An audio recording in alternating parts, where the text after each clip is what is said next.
I've been using the MacBook Neo for over 4 months now, and I've got to say, it surprised me. I thought the iPhone processor was going to slow me down, or that the 8 gigabytes of RAM wouldn't be able to keep up with my workload, or that the screen wouldn't be nice enough for me to watch videos on. But after the first hour of using that, all of this disappeared. Let me explain what I'm talking about. I've had my copy for over 4 months now. It lives in my backpack and is the first device I go to when my phone is just not enough. When I need to book a flight and need to have multiple web pages open with a spreadsheet, Google Messages, and my email all simultaneously, I know this device won't fail me. When I need to have a great keyboard to type up a document, this doesn't fail me. When I need to do all of this and make sure that it fits on the airplane tray in front of me, the MacBook Neo excels. The battery life is good. Not quite as good as other MacBooks, but it beats every single Windows laptop, especially in this category. And this is coming from someone who spent years trying to make a Windows laptop work for him and just gave up. Windows is not the answer for a portable device in this form factor.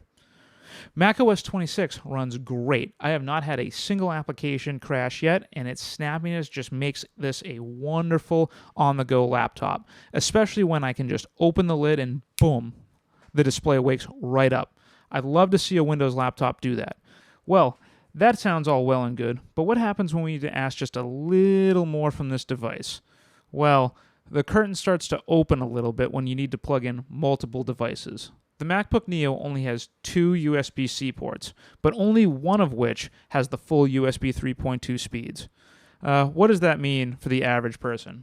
Well, when you need to plug multiple devices in, you're going to have to drive it through that one port. Well, no problem. I'll just get a dock.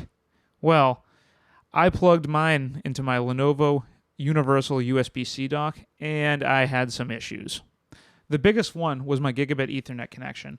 macOS picked up the connection right away and was able to send traffic through it. However, it was so slow that basic web pages like Google took several minutes to load, which is pretty much unusable. But that's all right. The Wi-Fi in the MacBook Neo was perfect. I had no issues with it, so I just started using that. The next issue I had was due to a specific quirk in my setup. So, just to give you the context, I have a display and USB switcher on my desk so that I can change my devices between my laptop and my desktop. However, the MacBook Neo would not pick up devices plugged into that switcher. So, if you're gonna get one of these and you plan on docking it, make sure not to use any USB hubs. The MacBook Neo will not be able to pick up devices too deep in the hubs. Otherwise, the experience was awesome. My 1440p 165 Hz display picked up at full resolution and full refresh rate. I had no issues with it, and I was pleasantly surprised. So, that was my experience with this MacBook. But who is this device really for?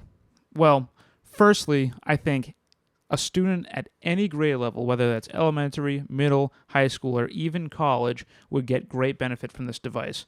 This device would last the entire 4 years of high school or the entire 4 years of college, and I bet you would even get a couple extra years out of it. I think this device is also great for travelers. Are you on trains all the time? Are you on airplanes all the time? Do you need to pull this out in an airport? Do you need to pull this out on the bus? Stuff like that. The size of this device and the battery life makes it great for traveling. Lastly, I would recommend this for anybody that needs to jump between many sites in their work. And what do I mean by that? If you're someone who needs to go to multiple offices a day, you're moving around a lot, this is the device for you. You can just open it up, pick up exactly where you left off, and you're off to the races. Now, let's talk about the price. When I got this copy, the price was still $600 for the base 256 gigabyte with no Touch ID. That's the model I have here. Now, to get this same model brand new on Apple's site, it is now $700. Apple raised the price. However, there is a great way to get this device for the original retail.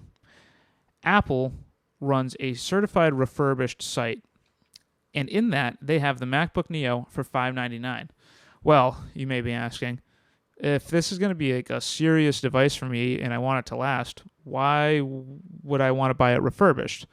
Well, Apple Certified Refurbished replaces the chassis, screen, and battery, as well as some other components. So when you receive it, it basically feels brand new.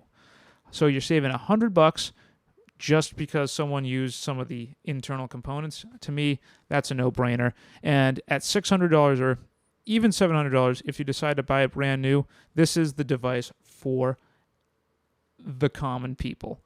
The only people I would not recommend this device for is, creatives who need to use that high-end video production software, audio production software. If you really need to use like local LLMs, I would not touch this. But for the person who's probably watching this video, this device is for you. So anyway, thank you for watching. Hit that subscribe button if you want to see more content from me. I'm planning on posting, at least to start, once a month. And yeah, thank you for watching.